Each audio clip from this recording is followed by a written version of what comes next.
Good morning, everybody. It is great to see you on day 20 of our daily devotional throughout Lent. It is entitled, or it's based on the book by Pete Greig, um, entitled God on Mute, Engaging God in the Silence of Lent.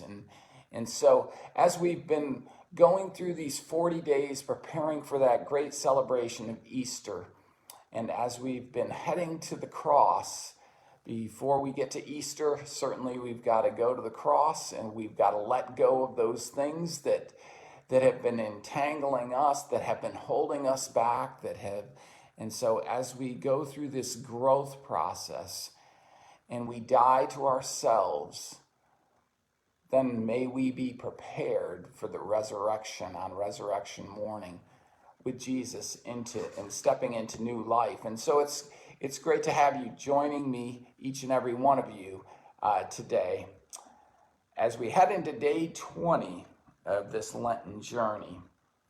And as we get into it this morning, I'd like us just to pause and to take a deep breath and then exhale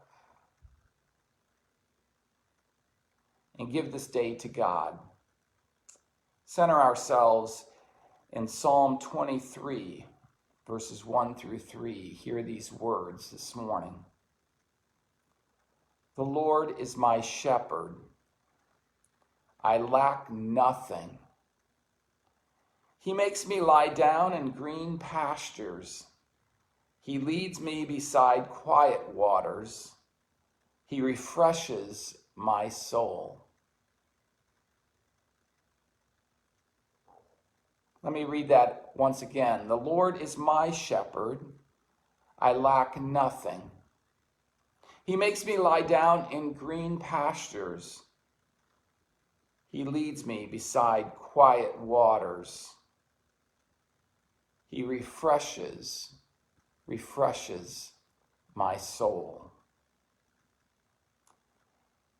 You know, in the Bible, we're told from the book of Isaiah, the prophet Isaiah tells us that God's ways are not our ways. In fact, his thoughts are not our thoughts. As the heavens are higher than the earth, so are my ways higher than your ways, and my thoughts than your thoughts. That's what Isaiah 55, 8, and 9 say. You know, sometimes God seemingly denies our request, our prayers. And we're kind of stuck to wonder, God, don't you care about my current situation? Maybe you've been through that before, or maybe you're going through that. And oftentimes when I have been thinking that I've needed something or for God to intervene in a certain situation, sometimes I've found that no from God, I'm not going to intervene, or I'm not going to act in the way that you're expecting me or wanting me to act here. Sometimes God denies my prayers because he has something even better for me. He has something even better for me. And I know that that's difficult to believe, and that's hard to hold on to when we're in the midst of the pain, and we're in the midst of the discouragement, in the midst of feeling like God is silent and God's not doing anything. But I want you to hold on to that today. Echoing the words of the prophet Jeremiah, I know the plans that I have for you. Plans to prosper you and not to harm you. Plans to give you a hope and a future. My heart rises to pray with Thomas Kempis. Oh Lord, you know what is best for me. Give what you will, how much you will, and when you will. You see, it really comes down to trust and faith and belief. Do we really believe that God wants the best for each and every one of us?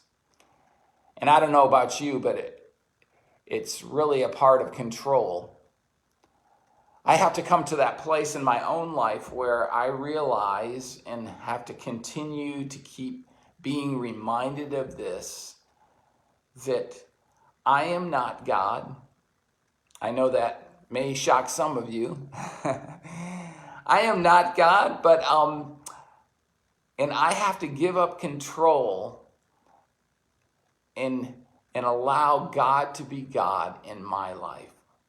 I need to give him control of my life. And that's what this season of Lent is really all about. It's about dying to ourselves so that we can experience the life that we were truly created to live, turning away from sin and turning to Jesus. And so hold on to those words from the prophet Jeremiah, that God knows the plans that he has for each and every one of you. They are plans to prosper you and not to harm you. Plans to give you hope and a future. We desperately need that hope and that future in a world that seemingly at times seems to be falling apart at all levels. So whatever you're going through today, may you hold on to that hope. May you know that God is for you, not against you. And may you put your complete trust in Jesus, knowing that he has good things in store for you. And so as we conclude this devotion this morning, I'd like us just to yield as we go into this day, as we yield to Jesus and give him control of our lives, as we practice the presence of Christ. So I'd like to close with this prayer from an unknown soldier, of all people, from the American Civil War. I asked for strength that I might achieve. He made me weak that I might obey.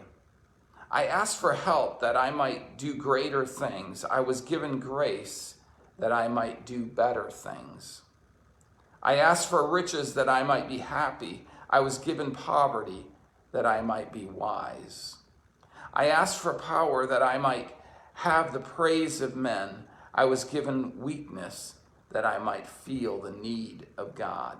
I asked for all things that I might enjoy life. I was given life that I might enjoy all things.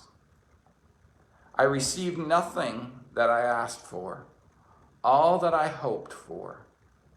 My prayer was answered. I was most blessed. You see, God knows us better than we know ourselves. He knows what you and I need.